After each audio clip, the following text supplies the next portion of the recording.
ನಾನು ಕಳೆದ 15 ವರ್ಷಗಳಿಂದ ತುಂಬ ಆರೋಗ್ಯ ಸಮಸ್ಯೆಗಳನ್ನ ಒಂದು 5 ವರ್ಷಗಳ ಕಾಲ ಎಲ್ಲ ಡಾಕ್ಟ್ರಿಗೂ ತೋರಿಸ್ದೆ. 10ರಿಂದ 15 ವರ್ಷದಿಂದ ನಾನು ನೋವು ಅನುಭವಿಸಿ ನಾನು ಬದುಕಲೇಬಾರ್ದು ಅನ್ನೋ ಸ್ಥಿತಿಗೆ ನಾನು ಹೊರಟೋಗಿದ್ದೆ. ಮೆಡಿಕಲ್ ಸಮಸ್ಯೆ ಇದೆ ಅಂತ ಪ್ರಪ್ರಥಮ ಬಾರಿಗೆ ಇವರೇ ಹೇಳಿದ್ದು ನನಗೆ. ನಾನು ನಿಮಗೆ ಚಾಲೆಂಜ್ ಮಾಡಿ ಹೇಳ್ತೀನಿ, ನಾನು ನಿಮಗೆ 1 ವರ್ಷದಲ್ಲಿ ನಾನು ನಿಮ್ಗೆಲ್ಲಾನು ಕ್ಲಿಯರ್ ಮಾಡ್ಕೊಡ್ತೀನಿ. ನಾನು 15ರಿಂದ 20 ಲಕ್ಷ ಕಳ್ಕೊಂಡಿದ್ದೀನಿ ಈ ಥರ ಜ್ಯೋತಿಷಿಗಳಿಗೆ ಕೇಳಕ್ಕೆ ಹೋಗಿ. ಕೃಪಾ ಮೇಡಮ್ ಅವ್ರನ್ನ ಭೇಟಿ ಮಾಡಿ 100ಕ್ಕೆ 100ರಷ್ಟು ಪರಿಹಾರ ಕೊಡ್ತಾರೆ. ನೀವು ಎಲ್ಲೂ ಹೋಗದಂತೆ ಈ ಮೇಡಮ್ನ ಭೇಟಿ ಮಾಡಿ ನಿಮಗೆ 100ಕ್ಕೆ 100 ಪರಿಹಾರ ಸಿಗುತ್ತೆ. ದಕ್ಷಿಣದಲ್ಲೇ ಕೂತು ಅವನು ಆ ಮಂತ್ರ ಪಠನೆ ಅಥವಾ ಶ್ರೀಚಕ್ರವನ್ನು ಏನು ಆರಾಧನೆ ಮಾಡ್ತಾನೆ, ಅವನು ದಕ್ಷಿಣಾಭಿಮುಖವಾಗಿ ಕೂತ್ಕೊಂಡು ಶ್ರೀಚಕ್ರವನ್ನು ಆರಾಧನೆ ಮಾಡಕ್ಕೆ ಶುರು ಮಾಡಿ. ಹಣಕಾಸಿನ ಸ್ಥಿತಿ ಸಮಸ್ಯೆ ಇರ್ಬೋದು, ಅಥವಾ ಕೋರ್ಟ್ದಿರ್ಬೋದು, ಅಥವಾ ಗಂಡ ಹೆಂಡತಿಯರ ವಿಚ್ಛೇದನ ಇರ್ಬೋದು. ಈ ಥರ ಕಾಳಿಯ ಹೆಸರನ್ನು ಕೇಳಿದ್ರೇನೆ ಯಮ ಓಡೋಗ್ತಾನೆ ಅಂತ ಒಂದು ಕಡೆ ಹೇಳ್ತಾರೆ.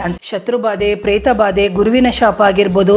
ನಮ್ಮ ಜೀವನದಲ್ಲಿ ಉಂಟಾಗುವಂತಹ ಯಮನಿಗೆ ಸಮಾನವಾದಂತಹ ಕಷ್ಟಗಳು ಅಂದರೆ ಯಾವುದಿರ್ಬೋದು ಸರ್? ಖಂಡಿತವಾಗ್ಲೂ ಅವರಿಗೆ ಸಕಲ ಕಷ್ಟಗಳು ನಿವಾರಣೆ ಆಗುತ್ತೆ. ಅವತಾರದಲ್ಲಿ ಶಿವನಿಗೆ ಜ್ಞಾನವನ್ನು ನೀವೆಲ್ಲರೂ ಕೊಡಿ ಅಂತ ಹೇಳ್ತಾರೆ. ಹೇಗೆ ಕೊಡಕ್ಕೆ ಸಾಧ್ಯ? ಸ್ಕೂಲಿಗೆ ಕಳ್ಸ. ಶಿವನಿಗೆ ಕಾಳಿಯ ರೂಪದಲ್ಲಿ ಬರ್ತಾಳೆ. ಕಾಳಿಯ ರೂಪದಲ್ಲಿ ಬಂದು ಆ ಜ್ಞಾನವನ್ನು ಕೊಡ್ತಾಳೆ. ಈ ಯಾರು ಈ ವಿಡಿಯೋ ನೋಡ್ತಾ ಇದ್ದೀರಿ, ಖಂಡಿತವಾರು ಅವರಿಗೆ ಲಭ್ಯ ಆಗೇ ಆಗುತ್ತೆ.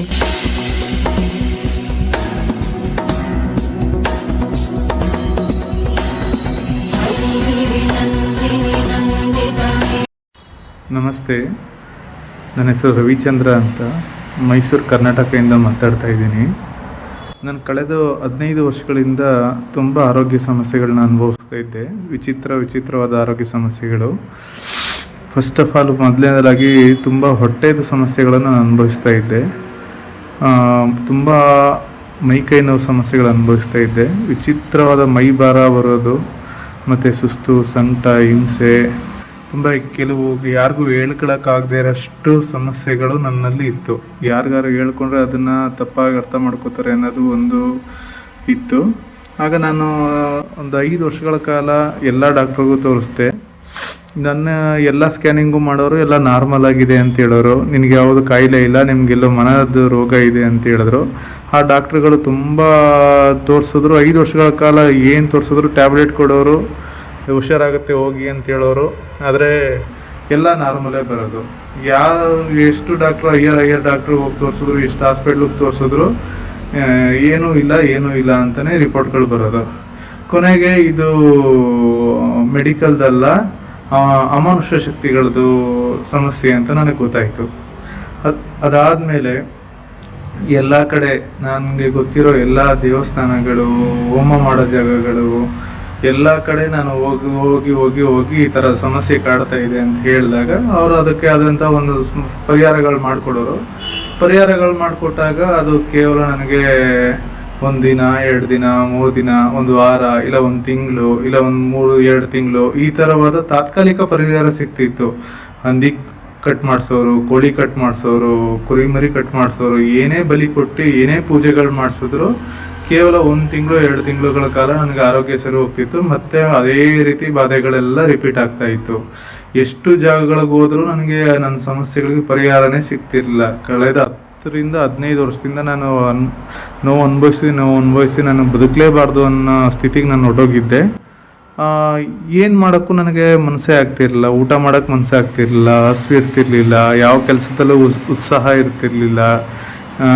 ಅಮಾವಾಸ್ಯೆ ಹುಣ್ಣಿಮೆ ಬಂದರೆ ತುಂಬ ವಿಚಿತ್ರವಾದ ಹಿಂಸೆಗಳಾಗೋದು. ನನಗೆ ಜೀವನದಲ್ಲಿ ಯಾವ ಮದುವೆನೂ ಆಗಬಾರ್ದು, ಏನೂ ಆಗಬಾರ್ದು ಅಂತ ತುಂಬ ಡಿಪ್ರೆಷನ್ಗೆ ಹೊರಟೋಗಿದ್ದೆ. ಆಗ ಕೆಲವು ದೇವಸ್ಥಾನಗಳಲ್ಲಿ ನನಗೆ ಸ್ವಲ್ಪ ಮಟ್ಟಿಗೆ ರಿಲ್ಯಾಕ್ಸ್ ಆಗೋಂಥದ್ದು ಪರಿಹಾರಗಳು ಸಿಕ್ತು. ಬಟ್ ಯಾವುದೇ ದೇವಸ್ಥಾನಗಳಲ್ಲಿ ಹೋಗಿ ಹೋಮ ಮಾಡಿಸಿದ್ರು, ಪೂಜೆ ಮಾಡಿಸಿದ್ರು, ಬಲಿಗಳು ಕೊಟ್ಟು ತಡೆ ಓಡಿಸಿದ್ರು, ಎಷ್ಟು ಹೋಮ ಮಾಡಿಸಿದ್ರು, 15ರಿಂದ 20 ದಿನ ನನಗೆ ರಿಲೀಫ್ ಆಗ್ತಿತ್ತು. ಮತ್ತೆ ಅದು ರಿಪೀಟ್ ಆಗ್ತಿತ್ತು. ಮತ್ತೆ ಕೇಳಕ್ಕೆ ಹೋದಾಗ ಇಲ್ಲ, ಕ್ಲಿಯರ್ ಆಗಿದೆ ಅಂತ ಹೇಳೋರು. ನನಗೆ ಭಾಳ ಬೇಸರ ಆಗ್ತಿತ್ತು. ಯಾರು ನನ್ನ ಸಮಸ್ಯೆಗೆ ಪರಿಹಾರನೇ ಕೊಡ್ತಾ ಇಲ್ವಲ್ಲ, ಏನು ಮಾಡೋದು ಅಂತ ಗೊತ್ತಾಗದೆ ಹೊರ ರಾಜ್ಯ ಯಾರ್ಯಾರು ಎಲ್ಲೆಲ್ಲಿ ಮಂತ್ರವಾದಗಳಿದ್ದಾರೆ, ಈ ಥರ ಸಮಸ್ಯೆಗಳು ಎಲ್ಲೆಲ್ಲಿ ಪರಿಹಾರ ಕೊಡ್ತಾರೆ ಎಲ್ಲ ಕಡೆ ತಿರುಗಾಡಿ ನಾನು ವೈದ್ಯಕೀಯವಾಗಿ 5-6 ಲಕ್ಷ ಕಳ್ಕೊಂಡ್ರೂ ನನಗೆ ಪರಿಹಾರ ಸಿಗಲಿಲ್ಲ.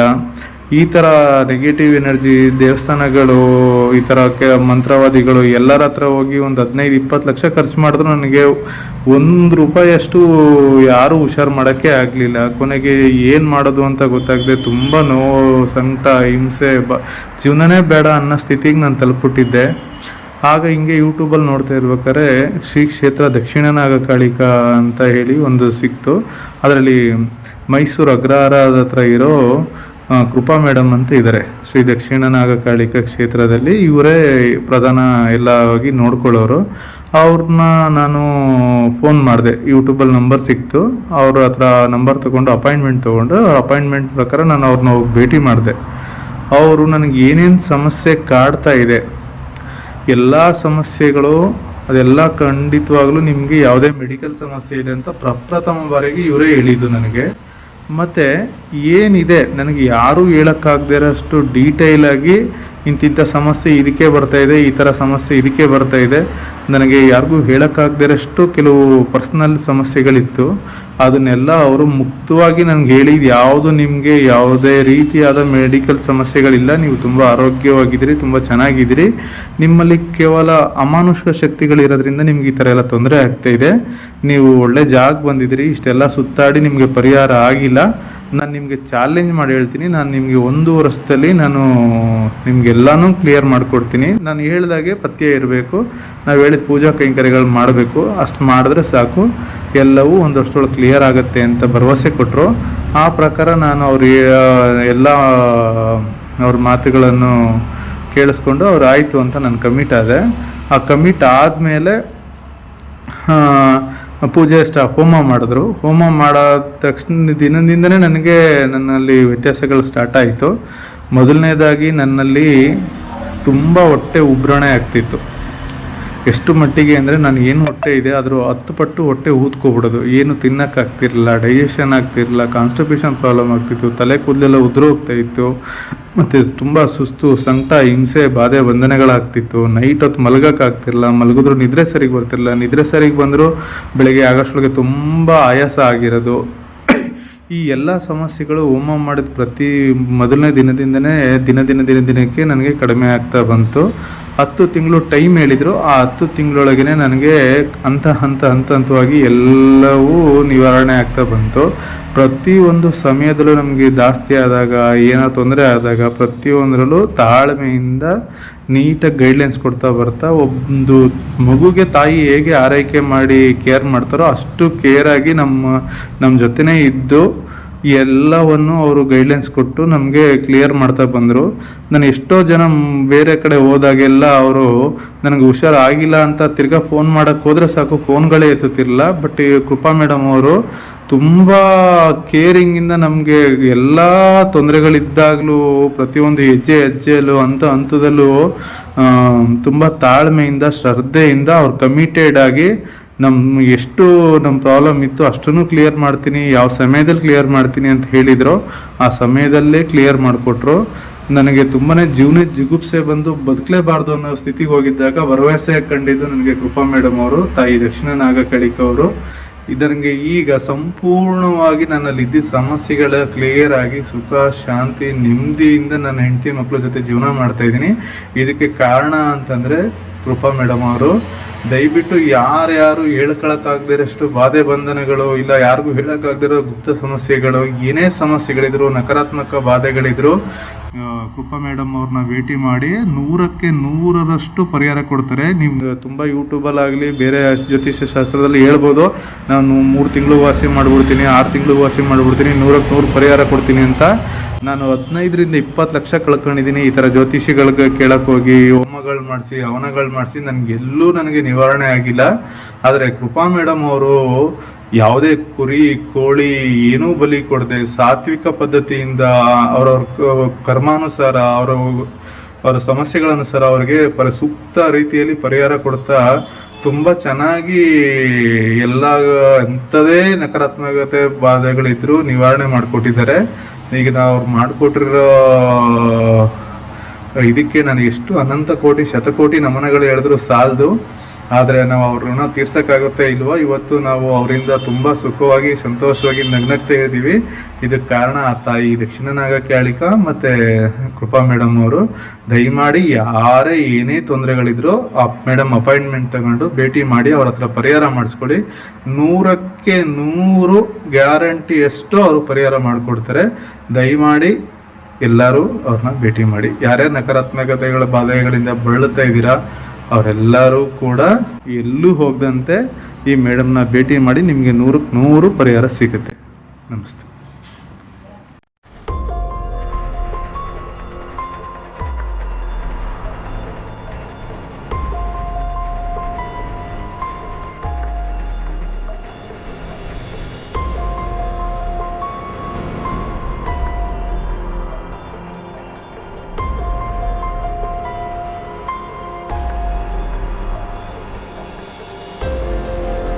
ಈ ಯಾಗವನ್ನು ಯಾರು ಮಾಡ್ತಾರೆ ಅವರಿಗೆ ಸಕಲ ಇಷ್ಟಾರ್ಥಗಳನ್ನು ಸಮೇತ ಕೊಡುತ್ತೆ ಅಂತ ಹೇಳ್ಬಿಟ್ಟು ನೋಡಿ, ಇವತ್ತಿನ ದಿನ ನಾವು ಯಾವುದೇ ಹೋಮವನ್ನು ಮಾಡಲಿ, ಒಂದು ಹವನಗಳನ್ನು ಮಾಡಲಿ, ಮಂತ್ರವನ್ನು ಜಪವನ್ನು ಮಾಡಲಿ, ಅದಕ್ಕೆ ನಮ್ಮ ಇಷ್ಟಾರ್ಥಗಳನ್ನು ಸಿದ್ಧಿ ಮಾಡಿಕೊಳ್ಳುವಂತಹ ಒಂದು ಶಕ್ತಿ ಇದೆ.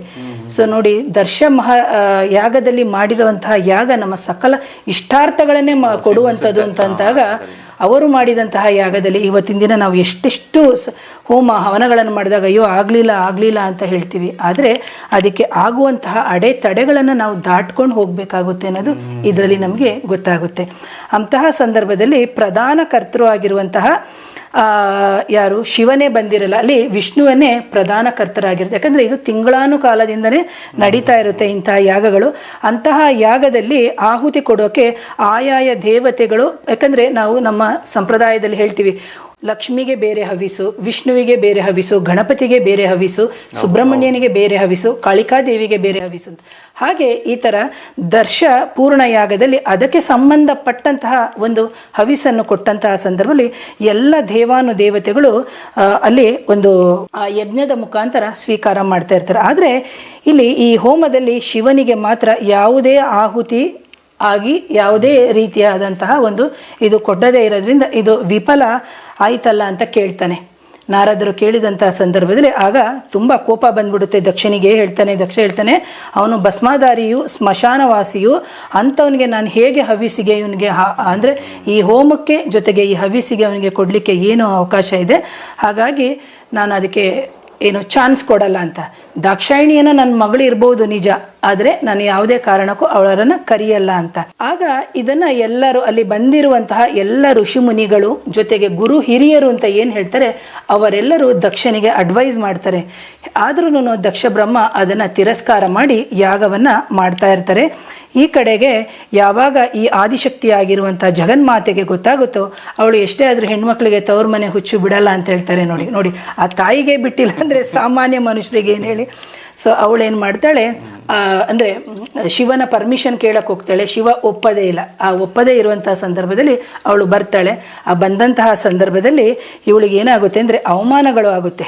ಆ ಅವಮಾನಗಳು ಆದಂತಹ ಸಂದರ್ಭದಲ್ಲೂ ಸಮೇತ ಅವಳು ಅಲ್ಲೇ ಕೂತ್ಕೊಂಡು ಧ್ಯಾನಾಸಕ್ತಳಾಗ್ತಾಳೆ. ಯಾರು? ದಾಕ್ಷಾಯಿಣಿ ಧ್ಯಾನಾಸಕ್ತಳಾಗ್ತಾಳೆ. ಆ ಸ್ವಾಮಿಯಾದಂತಹ ಶಿವನಿಗೆ ತುಂಬ ಮನಸ್ಸಿಗೆ, ಯಾಕಂದರೆ ಶಿವ ಸರ್ವಾಂತರಯಾಮಿ, ಅವನಿಗೆ ಎಲ್ಲನೂ ಗೊತ್ತಾಗುತ್ತೆ. ಯಾಕಂದರೆ ಕಾಲಚಕ್ರದಲ್ಲಿ ಇನ್ನು ಮುಂದೆ ಏನಾಗಬೇಕು ಅಂತ ಅವನಿಗೂ ಗೊತ್ತಿರುತ್ತೆ, ಇವಳಿಗೂ ಗೊತ್ತಿರುತ್ತೆ. ಆದರೆ ಜಗತ್ತಿನ ಸೃಷ್ಟಿಗೆ ಒಂದು ಕಾರಣ ಆಗಬೇಕಲ್ವಾ. ಸೊ ಹಾಗಾಗಿ ಆ ಜೊತೆಗೆ ಏನು ಮಾಡ್ತಾರೆ, ನಂದಿ ಮತ್ತು ಭೃಂಗಾಟದಿಗಳನ್ನು ಸ್ವಾಮಿ ಕಳಿಸ್ಕೊಡ್ತಾನೆ. ಈ ಕಡೆ ದಾಕ್ಷಾಯಿಣಿ ಸಡಗರದಿಂದ ಯಾಗಶಾಲೆಗೆ ಬರ್ತಾರೆ. ತಂದೆಯನ್ನು ಮಾತಾಡಿಸ್ತಾರೆ. ತಂದೆ ಯಾವುದೇ ರೀತಿಯ ಸತ್ಕಾರಗಳನ್ನು ಮಾಡಲ್ಲ. ತಾಯಿ ಬಂದಿದ್ದಕ್ಕೆ ಒಂದು ಪ್ರೀತಿಯಿಂದ ಮಾತಾಡ್ತಾಳೆ. ಆನಂತರದಲ್ಲಿ ಶಿವನಿಗೆ ಹವಿಸಿಲ್ಲದ ಈ ಯಾಗ ಇದು ಎಲ್ಲವೂ ರಾಕ್ಷಸರ ಪಾಲಾಗಲಿ ಅಂತ ಹೇಳಿಬಿಟ್ಟು ಅವಳು ಧ್ಯಾನದಿಂದಲೇ ಅವಳ ಆತ್ಮಬಲದಿಂದ ಆ ತಾಯಿ ಕೂತ್ಕೊಳ್ತಾಳೆ. ಮೊದಲು ಕೂತ್ಕೋತಾಳೆ. ಯಾರು? ದಾಕ್ಷಾಯಿಣಿ ಆ ಹೋಮದ ಕುಂಡದ ಪಕ್ಕದಲ್ಲಿ ಕೂತ್ಕೋತಾಳೆ. ಕೂತಂತಹ ಸಂದರ್ಭದಲ್ಲಿ ಅವಳನ್ನು ಸ್ವಲ್ಪ ಡಿಸ್ಟರ್ಬ್ ಮಾಡಕ್ಕೆ ನೋಡ್ತಾರೆ.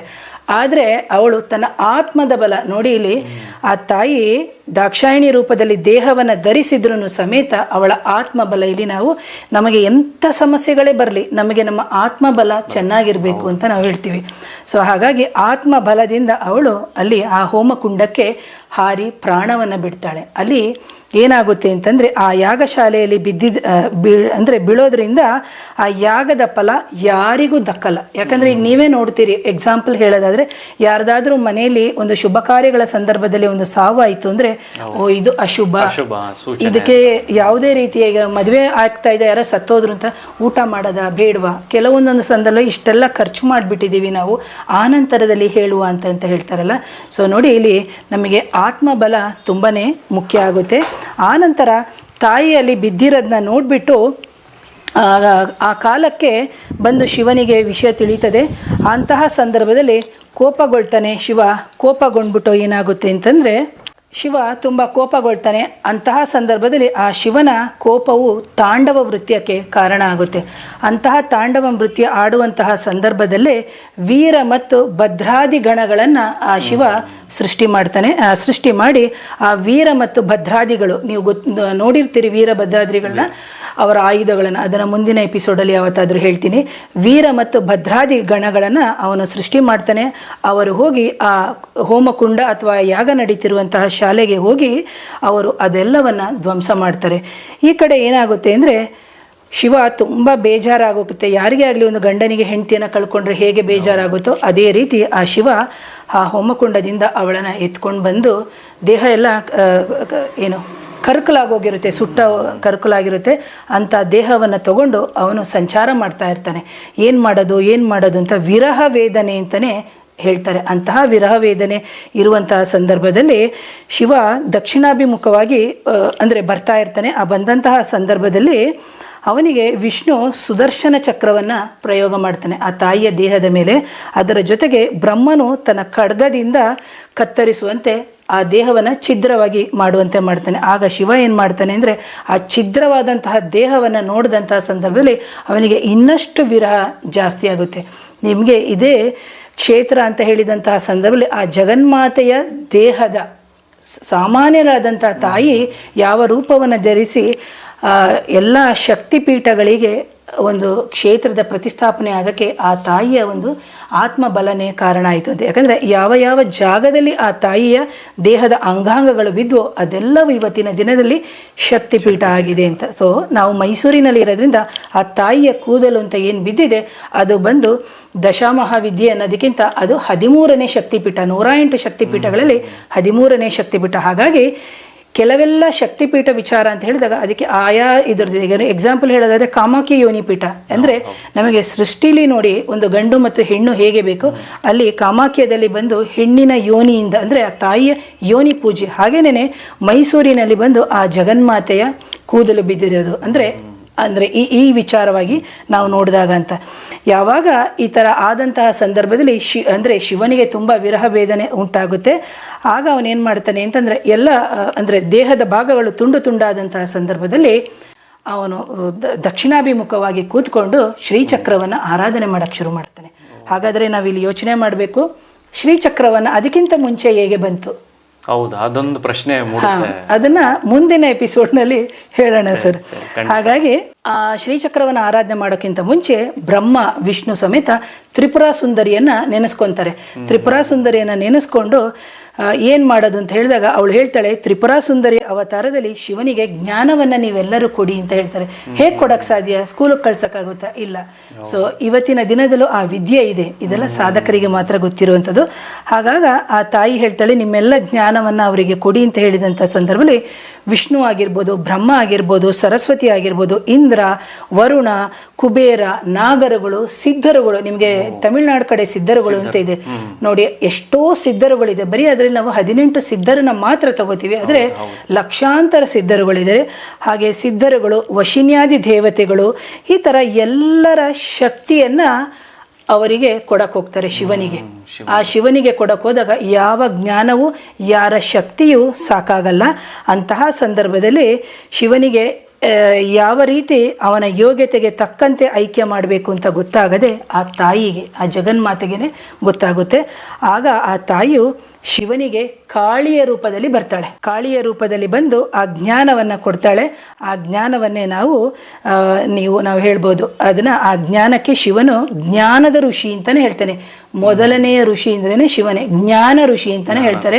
ಜೊತೆಗೆ ಅಂತಹ ಸಂದರ್ಭದಲ್ಲಿ ಅವನು ಅದನ್ನು, ಆ ವಿದ್ಯೆಯನ್ನು ತಗೊಂಡೆ ಅವನು ದಕ್ಷಿಣಾಮೂರ್ತಿ ಆಗುವಂಥದ್ದು. ಯಾಕಂದರೆ ದಕ್ಷಿಣಾಭಿಮುಖವಾಗಿ ದಕ್ಷಿಣದಲ್ಲೇ ಕೂತು ಅವನು ಆ ಮಂತ್ರಪಠನೆ ಅಥವಾ ಶ್ರೀಚಕ್ರವನ್ನು ಏನು ಆರಾಧನೆ ಮಾಡ್ತಾನೆ, ಹಾಗಾಗಿ ಅವನನ್ನು ದಕ್ಷಿಣಾಮೂರ್ತಿ ಅಂತಲೂ ನಾವು ಕರಿತೀವಿ. ಹಾಗೆ ಅವನು ಜ್ಞಾನ ಸ್ವರೂಪಿ, ಜೊತೆಗೆ ಜ್ಞಾನ ಸ್ವರೂಪಿ ಆಗ್ತಾರೆ. ಜೊತೆಗೆ ಶ್ರೀಚಕ್ರ ದೇವತೆಯನ್ನು ಪರಿಪರಿಯಾಗಿ ಆನಂತರ ಪ್ರಾರ್ಥಿಸಿ ತಾಯಿಯ ಕೃಪೆಗೆ ತನ್ನ ಶ್ರೀಚಕ್ರದ ಪೂಜೆಯನ್ನೇ ಮೊದಲನೇ ಗುರುವಾಗಿ ಶಿವನನ್ನು ನಾವು ನೋಡ್ಬೋದು ಅಂತ ಹೇಳ್ತೀವಿ ಪ್ರಿಯ ವೀಕ್ಷಕರೇ. ಹಾಗಾಗಿ ಶಿವ ಬಂದು ಶಕ್ತಿ ಅಂತ ಹೇಳಿದಂತಹ ಶಕ್ತಿನೂ ಅವಳೇ, ಶಿವನೂ ಅವನೇ. ಹಾಗಾಗಿ ಎಲ್ಲಿ ಕಾಳಿ ಇರ್ತಾಳೋ ಅಲ್ಲಿ ಕಾಲ ಇರ್ತಾನೆ ಅಂತ. ಹಾಗಾಗಿ ಯಾವಾಗ ನಾವು ಕಾಳಿಕಾದೇವಿ ಅಥವಾ ಈ ಕಾಳಿ ಅಥವಾ ಈ ಕಾಲನನ್ನು ಆರಾಧನೆ ಮಾಡ್ತೀವೋ, ಸೊ ಹಾಗಾಗಿ ಯಾರು ಶ್ರೀಚಕ್ರ ಸಹಿತವಾಗಿರುವಂತಹ ದೇವಿಯನ್ನು ಆರಾಧನೆ ಮಾಡ್ತಾರೋ ಅಥವಾ ದೇವರನ್ನು ಆರಾಧನೆ ಮಾಡ್ತಾರೋ, ಖಂಡಿತವಾಗ್ಲೂ ಅವರಿಗೆ ಸಕಲ ಕಷ್ಟಗಳು ನಿವಾರಣೆ ಆಗುತ್ತೆ. ನಮ್ಮ ಮಾನವ ಜನ್ಮದಲ್ಲಿ ಉಂಟಾಗುವಂತಹ ಹಲವಾರು ಸಮಸ್ಯೆಗಳಿರ್ಬೋದು, ಶತ್ರುಬಾಧೆ, ಪ್ರೇತಬಾಧೆ, ಗುರುವಿನ ಶಾಪ ಆಗಿರ್ಬೋದು, ಅಥವಾ ಮಾತೃಶಾಪ, ಈ ಥರ ನಮ್ಮ ಜೀವನದಲ್ಲಿ ಉಂಟಾಗುವಂತಹ ಎಲ್ಲ, ನಮ್ಮ ಸಾಮಾಜಿಕ ಜೀವನದಲ್ಲಿ ಆಗುವಂತಹ ಎಲ್ಲ ಸಮಸ್ಯೆಗಳಿಗೂ ಆ ದೇವ ಮತ್ತು ದೇವಿಯರಿಂದ ಪರಿಹಾರಗಳಾಗುತ್ತೆ. ಅದರಲ್ಲಂತೂ ದಕ್ಷಿಣಾಭಿಮುಖವಾಗಿ ಕುಳಿತುಕೊಳ್ಳುವಂತಹ ಕಾಳಿಕಾದೇವಿ ಅಥವಾ ದಕ್ಷಿಣಕ್ಕೆ ಇರುವಂತಹ ದೇವಸ್ಥಾನಗಳಲ್ಲಿ ನೀವು ನೋಡ್ಬೋದು, ನಂಜನಗೂಡು ನಂಜುಂಡೇಶ್ವರ, ಯಾಕಂದ್ರೆ ನಮ್ಮ ದೇವಸ್ಥಾನ ಅಂದರೆ ನಾವು ಅದೇ ಊರಿನವರು.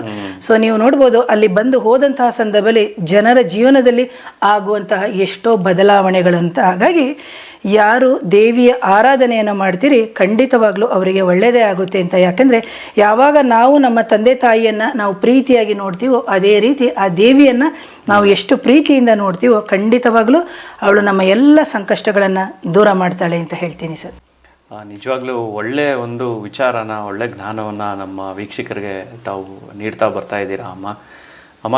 ನನ್ನ ಮುಂದಿನ ಪ್ರಶ್ನೆ ಏನು ಅಂದರೆ, ನೀವು ಈಗಾಗಲೇ ತಿಳಿಸ್ಕೊಟ್ರಿ ಶಿವನು ದಕ್ಷಿಣ ಅಭಿಮುಖವಾಗಿ ಕೂತ್ಕೊಂಡು ಶ್ರೀಚಕ್ರನ ಆರಾಧನೆ ಮಾಡಿದ್ರು ಅಂತ ತಿಳಿಸ್ಕೊಟ್ರಿ. ಯಾಕೆ ಅವರು ದಕ್ಷಿಣ ಅಭಿಮುಖವಾಗಿ ಕೂತ್ಕೊಂಡು ಆ ಶ್ರೀಚಕ್ರನ ಆರಾಧನೆ ಮಾಡಿದ್ರು, ಮತ್ತು ಆ ಒಂದು ಇದಕ್ಕೂ ಮತ್ತು ನಿಮ್ಮ ಒಂದು ಕ್ಷೇತ್ರದಲ್ಲಿ ಕೂಡ ಅಮ್ಮನವರು ದಕ್ಷಿಣ ಅಭಿಮುಖವಾಗಿ ನೀವು ಒಂದು ಸ್ಥಾಪನೆಯನ್ನು ಮಾಡ್ತಾ ಇದ್ದೀರಾ. ಸೊ ಇದಕ್ಕೂ ಅದಕ್ಕೂ ಏನಾರ ನಂಟಿದೆಯಾ, ಹೇಗೆ ತಿಳಿಸ್ ನೋಡಿ. ನಾನು ಕಥೆಯನ್ನು ಹೇಳಿದೆ, ದಾಕ್ಷಾಯಿಣಿ ಕುಂಡದಲ್ಲಿ ಬಿದ್ದಿದ್ದ ಕಥೆನ ನೋಡಿ. ದಕ್ಷಿಣ ದಿಕ್ಕಿನಲ್ಲಿ ವಾಸ ಮಾಡುವ ಸೂರ್ಯ ಪುತ್ರನ ಮಗನಾದಂತಹ ಯಮನು ಸಮೇತ ಆ ಕಾಳಿಕಾ ದೇವಿಯ ಹೆಸರನ್ನು ಕಂಡ್ರೆ ಓಡ್ ಹೋಗ್ತಾನಂತೆ. ಸೊ ಇಲ್ಲಿ ನೋಡ್ಬೋದು, ದಕ್ಷಿಣಾಭಿಮುಖವಾಗಿ ಶಿವನೇ ಶ್ರೀಚಕ್ರವನ್ನು ಕೂತು ಆರಾಧನೆ ಮಾಡಿದಂತಹ ಸಂದರ್ಭದಲ್ಲಿ 108 ಶಕ್ತಿಪೀಠಗಳು ಹೇಗೆ ಜಗತ್ತಿನಲ್ಲಿ ಉಂಟಾಯಿತು ಅಂದರೆ ಆ ದಕ್ಷಿಣ ದಿಕ್ಕಿಗೆ ಇರುವಂತಹ ಒಂದು ಶಕ್ತಿ. ಅಂದರೆ ನಾವು ಆ ದಕ್ಷಿಣಾಭಿಮುಖವಾಗಿ ಅಲ್ಲಿ ಪ್ರತಿಷ್ಠಾಪನೆ ಮಾಡಿರುವಂತಹ ದೇವ ಅಥವಾ ದೇವಿಯರನ್ನು ನಾವು ಆರಾಧನೆ ಮಾಡೋದರಿಂದ ನಮ್ಮ ಜೀವನದಲ್ಲಿ ಉಂಟಾಗುವಂತಹ ಯಮನಿಗೆ ಸಮಾನವಾದಂತಹ ಕಷ್ಟಗಳು ಅಂದರೆ ಯಾವುದಿರ್ಬೋದು ಸರ್ ಮನುಷ್ಯರಿಗೆ ಅಂದಾಗ? ಈಗ ನೋಡಿ, ಮದುವೆ ಆಗಿರ್ತಾರೆ, ಅವರಿಗೆ ಮಕ್ಕಳೇ ಆಗಿರಲ್ಲ. ಅಂದರೆ ಪ್ರಾರಬ್ಧ ಕರ್ಮದಿಂದ ಎಷ್ಟೋ ಕಡೆ ಆಸ್ಪತ್ರೆಯಲ್ಲಿ ಸುತ್ತರೂ ಮಕ್ಕಳಾಗಿರಲ್ಲ. ಕೊನೆಗೆ ಅವ್ರು ಏನಂತ ಈಗ ಬರೋರು ಹೇಳ್ತಾರೆ, ಮೇಡಮ್ ನಮಗೆ ಸುತ್ತಿ ಸಾಕಾಗಿದೆ, ನಾನು IVU ಎಲ್ಲ ಖರ್ಚು ಮಾಡಿದ್ದೀನಿ ನನಗೆ, ಆದರೂ ನಂಗೆ ಮಕ್ಕಳಾಗ್ತಾ ಇಲ್ಲ, ನಾನೇನೋ ಮಾಡ್ಕೋಬೇಕು, ಸೂಸೈಡ್ ಮಾಡ್ಕೋತೀನಿ ಅಂತ. ಇದಕ್ಕೆಲ್ಲ ಪ್ರಚೋದನೆ, ಅಪಮೃತ್ಯುಗೆ ಅಂದ್ರೆ ದಕ್ಷಿಣ ದಿಕ್ಕು ಬಂದು ಯಮನ ಮಗನ ದಿಕ್ಕು ಅಂತ ನಾವು ಹೇಳಿ. ಯಾಕಂದ್ರೆ ಅಷ್ಟ ದಿಕ್ಕುಗಳು ಏನಿದೆ ಒಂದೊಂದು ದೇವರಿಗೆ ನಾವು ಕೊಟ್ಟಿದ್ದೀವಿ. ಅಂದ್ರೆ ದಕ್ಷಿಣ ದಿಕ್ಕು ಬಂದು ಯಮನಿಗೆ ಅಂತೇಳಿ, ಅಂದ್ರೆ ಯಮನಿಗೆ ಸಮಾನನಾದಂತಹ ಕಷ್ಟಗಳು. ನಾನು ಇಲ್ಲಿ ಹೇಳಿದೆ, ಸಂತಾನ ಮಾತ್ರ ಅಲ್ಲ, ಒಂದು ವಿದ್ಯಾಭ್ಯಾಸ ಅಂತಾನೆ ಅನ್ಕೊಳ್ಳಿ. ನಮ್ಮ ಮಕ್ಕಳು ಫಾರಿನ್ಗೆ ಹೋಗ್ಬೇಕು ಅಂತ ಇರ್ತಾರೆ, ಅಲ್ಲಿ ಹೋಗಿ ವಿದ್ಯಾಭ್ಯಾಸ ಅಡೆತಡೆ ಆಗಿದೆ, ಇಲ್ಲಿನೂ ಅಡೆತಡೆ ಆಗ್ತಾ ಇದೆ ಅಂತ ಹೇಳಿದಂತ ಅಂದ್ರೆ ಎಷ್ಟೋ ತಂದೆ ತಾಯಿಂದಿರು ಸೂಸೈಡ್ ಮಾಡ್ಕೊಂಡ್ಬಿಡ್ತಾರೆ, ಮಕ್ಕಳು ಮಾಡ್ಕೊಂಡ್ಬಿಡ್ತಾರೆ. ಈಗ ಪ್ರೇತಬಾಧೆ, ದೇಹ ಮೈಯೆಲ್ಲ ಹಿಡಿದ್ಬಿಟ್ಟಿರುತ್ತೆ, ನೋವು, ಎಲ್ಲ ಕಡೆ ಆಸ್ಪತ್ರೆ ಸುತ್ತಿರ್ತಾರೆ, ಆಗಿರಲ್ಲ. ಅಂತಹ ಸಂದರ್ಭದಲ್ಲಿ ಅವ್ರೇನ್ ಮಾಡ್ಕೊಂತಾರೆ, ಹೋಗಿ ಸೂಸೈಡ್ ಮಾಡ್ಕೋತಾರೆ. ಅಂದ್ರೆ ಇವೆಲ್ಲವೂ ಯಮನಿಗೆ ಸಮಾನವಾದಂಥ ಕಷ್ಟಗಳು ಅಂತ. ಯಾಕಂದ್ರೆ ತೀವ್ರತೆ ಹೋದಾಗ ನಾವೇನು ಹೇಳ್ಬಿಡ್ತೀವಿ, ನಮ್ಗೆ ಸಾಕಾಗಿದೆಪ್ಪ, ನಮ್ಗೆ ಏನು ಬೇಡ, ಎಲ್ಲ ಹೊಟ್ಟೋಗ್ತೀನಿ ಅಥವಾ ಏನಾದರೂ ಮಾಡ್ಕೊಂಡ್ಬಿಡ್ತೀನಿ ಅಂತಂತ. ಅದಕ್ಕೆ ಅಂತಹ ಸಂದರ್ಭದಲ್ಲಿ ನಾವು ದಕ್ಷಿಣಾಭಿಮುಖವಾಗಿ ಕೂರ್ತಿರುವಂತಹ ಕಾಳಿಯ ಹೆಸರನ್ನ ಕೇಳಿದ್ರೇನೆ ಯಮ ಓಡೋಗ್ತಾನೆ ಅಂತ ಒಂದ್ ಕಡೆ ಹೇಳ್ತಾರೆ. ಅಂತಹ ಸಂದರ್ಭದಲ್ಲಿ ಅಂಥ ತಾಯಿಯನ್ನ ನಾವು ಜಗದೀಶ್ವರಿಯನ್ನ, ಆ ಶ್ರೀಚಕ್ರ ದೇವತೆಯನ್ನ, ಆ ಕಾಳಿಕಾ ದೇವಿಯನ್ನ ನಾವು ಆರಾಧನೆಯನ್ನ ಮಾಡೋದ್ರಿಂದ ಅಥವಾ ಮಂತ್ರ ಪಠನೆಗಳನ್ನು ಮಾಡೋದ್ರಿಂದ ನಮ್ಮ ಜೀವನದಲ್ಲಿ ಉಂಟಾಗುವಂಥ ಹಲವಾರು ಸಮಸ್ಯೆಗಳನ್ನ ನಾವು ಪರಿಹಾರ ಮಾಡಬಹುದು. ಅಂತ ಪರಶಿವನೇ ಮಾಡಿರ್ಬೇಕಾದ್ರೆ ನಾವು ನಿತ್ಯ ಒಂದು 10-15 ನಿಮಿಷವಾದರೂ ಸ್ಮರಣೆಯನ್ನ ಮಾಡಿದ್ರೆ ಈ ಜನ್ಮದ ಎಷ್ಟೋ ಕರ್ಮಗಳನ್ನ ಕಳೆದು ಮುಂದಿನ ದಿನದಲ್ಲಿ ಒಳ್ಳೆಯ ಸಂಪತ್ತು, ಆರೋಗ್ಯ, ಅಭಿವೃದ್ಧಿ ಎಲ್ಲವೂ ಲಭಿಸುತ್ತೆ ಅಂತ ಹೇಳ್ತೀನಿ ಸರ್. ತುಂಬ ಒಳ್ಳೆ ವಿಚಾರ ಅಮ್ಮ. ಆಮೇಲೆ ನೀವು ತಿಳಿಸ್ಕೊಡ್ತಾ ಇದ್ರಿ ಈ ರೀತಿಯಾದಂಥ ಒಂದು ಕೆಲವೊಂದು ನಮಗೆ ಕಣ್ಣಿಗೆ ಕಾಣದೇ ಇರೋತಕ್ಕಂಥ ಎಷ್ಟೋ ಸಮಸ್ಯೆಗಳು ಈ ಜಗತ್ತಿನಲ್ಲಿ ಇದೆ. ಅಂದ್ರೆ ಕೆಲವೊಬ್ಬರಿಗೆ ಹೇಗಾಗುತ್ತೆ ಅಂದ್ರೆ ಅವ್ರದ್ದು ಆರೋಗ್ಯದ ಸಮಸ್ಯೆ ಹೇಗಿರುತ್ತೆ ಅಂದ್ರೆ, ಇವಾಗ ನಿಮ್ಮ ಒಂದು ಪರಿಚಯ ಮಾಡ್ಕೊಳ್ಳೋವಾಗ ನೀವೇ ಹೇಳ್ತಾ ಇದ್ರಿ ತುಂಬಾ ಸಮಸ್ಯೆ ನನ್ನಲ್ಲೇ ಇತ್ತು ಅಂತ. ಸೊ ಆ ರೀತಿ ಸಮಸ್ಯೆ ಎಷ್ಟೋ ಜನರಿಗೆ ಇರಬಹುದು ನೋಡ್ತಾ ಇರೋರಿಗೆ, ಖಂಡಿತವಾಗ್ಲು. ಸೊ ಆ ರೀತಿ ಸಮಸ್ಯೆಗಳು ಎದುರಾದಾಗ ಅದನ್ನ ಹೇಗೆ ಕಂಡುಹಿಡ್ಕೊಳ್ಳೋದು? ಅದನ್ನ ನನಗೆ ಸಮಸ್ಯೆ ಬಂದಿದೆ ಅಂತ ಗೊತ್ತು, ಆದರೆ ಎಲ್ಲೋದ್ರೂ ಅವ್ರಿಗೆ ಅದಕ್ಕೆ ಸೊಲ್ಯೂಷನ್ ಸಿಕ್ಕಿರಲ್ಲ. ಸೊ ಆ ಸೊಲ್ಯೂಷನ್ನು ನಿಮ್ಮ ಒಂದು ಕ್ಷೇತ್ರದಲ್ಲಿ ಸಿಗುತ್ತಾ ನಿಜವಾಗ? ಖಂಡಿತವಾಗ್ಲು. ಸೊ ಯಾಕಂದ್ರೆ ಸಮಸ್ಯೆ ಅಂತ ಹೇಳಿದಾಗ ಸಮಸ್ಯೆಗಳ ಪಟ್ಟಿನೇ ಶುದ್ಧ ಹೇಳ್ಬಿಡ್ಬೋದು ಜನ, ಕರೆಕ್ಟಾ?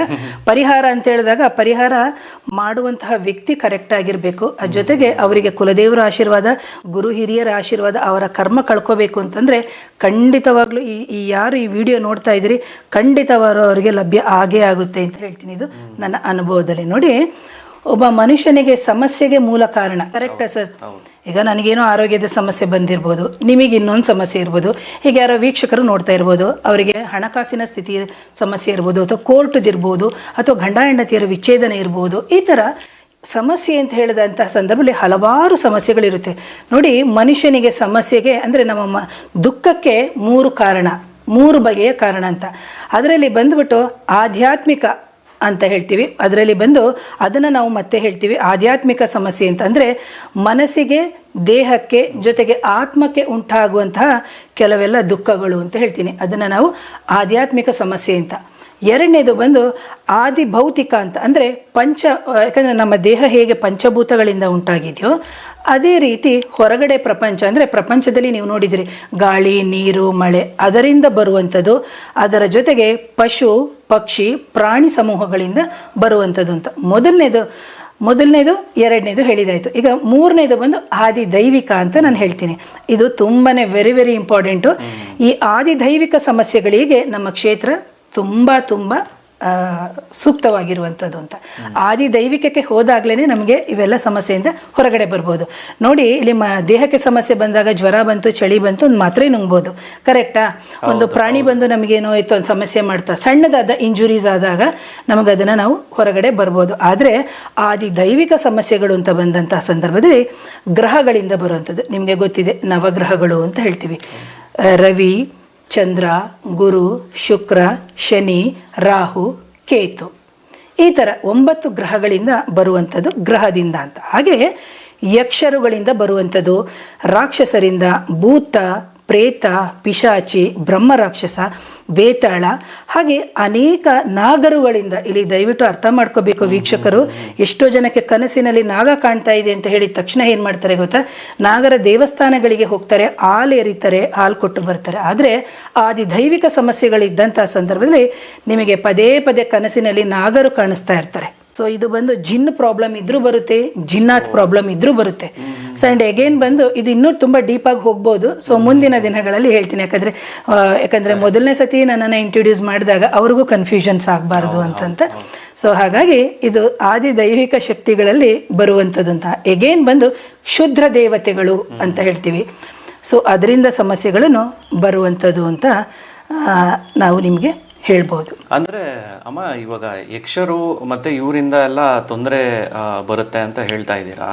ಅಂದ್ರೆ ಅದು ಯಾವ ರೀತಿಯಾಗಿ ಅವ್ರಿಗೆ ಕಾಡುತ್ತೆ? ಅಂದ್ರೆ ಇವರಿಂದಾನೇ ಬಂದಿರೋದು ಅಂತ ಆ ಸಮಸ್ಯೆ ನಿಮ್ಗೆ ಹೇಗೆ ಕಂಡುಹಿಡಿತೀರಾ ನೀವು? ಓಕೆ.